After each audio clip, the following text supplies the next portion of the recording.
দ্বিতীয় পর্ব। অর্থাৎ এতদিন পর্যন্ত ব্রিটিশরা শাসন করছিল, সেটা চলছিল ঔপনিবেশিকতা পর্ব। এবার হচ্ছে উত্তর ঔপনিবেশিকতা, ঔপনিবেশিকতার পরবর্তী মানে স্বাধীনতার পর 20 শতকের দ্বিতীয় পর্ব। 20 শতকের দ্বিতীয় পর্বটা শেষ হচ্ছে কখন থেকে?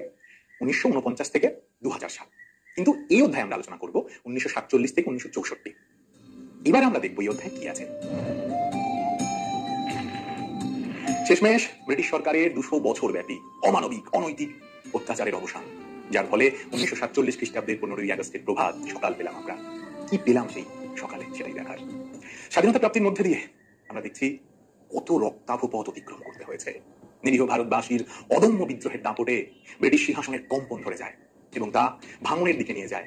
শেষমেশ দ্বিতীয় বিশ্বযুদ্ধের সময়কালে, দ্বিতীয় বিশ্বযুদ্ধ চলাকালীন এবং দ্বিতীয় বিশ্বযুদ্ধ যখন শেষ হতে যাচ্ছে, তখন আমরা দেখতে পেলাম ব্রিটেন এই দ্বিতীয় বিশ্বযুদ্ধে জয়লাভ করলেও সামরিক দুর্বলতার সুযোগে ভারতে আজাদ হিন্দ ফৌজের সংগ্রাম এবং নৌবিদ্রোহ সহ একাধিক সশস্ত্র বিপ্লব 1944 খ্রিস্টাব্দ থেকে 1946 খ্রিস্টাব্দের মধ্যে ব্রিটিশ শাসনের পতন ঘনিয়ে গেছিল।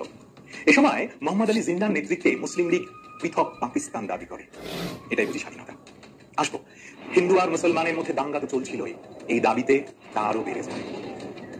একটা স্বাধীনতার সকালে একটা ভাঙা দেশ পেলাম। আমার খুব মনে পড়ছে জানো অন্নদা শঙ্কর রায়ের সেই ছড়াটা, একটু আওড়াই, শোনো মন দিয়ে।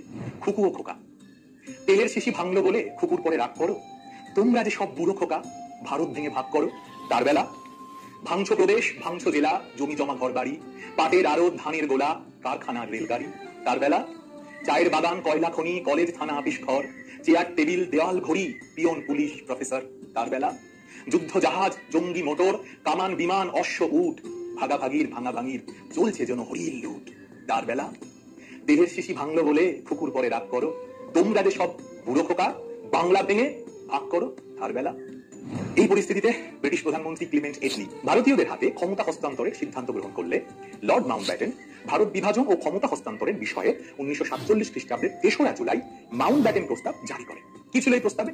এই প্রস্তাব অনুসারে ব্রিটিশ পার্লামেন্টের উদ্যোগে 1947 খ্রিস্টাব্দের 18ই জুলাই ভারতীয় স্বাধীনতা আইন পাশের মাধ্যমে 1947 খ্রিস্টাব্দের 15ই আগস্ট ভারতবর্ষ স্বাধীনতা লাভ করে। কিন্তু ঐক্যবদ্ধ ভারত বিভক্ত হয়ে যায়, জন্ম নেয় ভারত ও পাকিস্তান নামে পৃথক রাষ্ট্র। সিন্ধু, বেলুচিস্তান, উত্তর পশ্চিম সীমান্ত প্রদেশ, পূর্ব বাংলা ও আসামের শ্রীহট্ট জেলার কিছু অংশ নিয়ে গড়ে ওঠে পাকিস্তান। সাম্প্রদায়িকতা দুই ভাইয়ের ভাতের হাড়িকে ভাগ করে দেয়। এ সময় অনেকগুলি স্বনির্ভর দেশীয় রাজ্য ছিল, যা নিয়ে বিরাট সমস্যার সৃষ্টি হয়। ব্রিটিশ সরকার বলে দিয়েছিল কোন দেশীয় রাজ্যের ওপর কোনো জোর চলবে না, তারা স্বেচ্ছায় পাকিস্তান বা ভারত ডোমিনিয়নে মানে রাষ্ট্রে যোগদান করবে। পাশাপাশি দেশভাগজনিত কারণে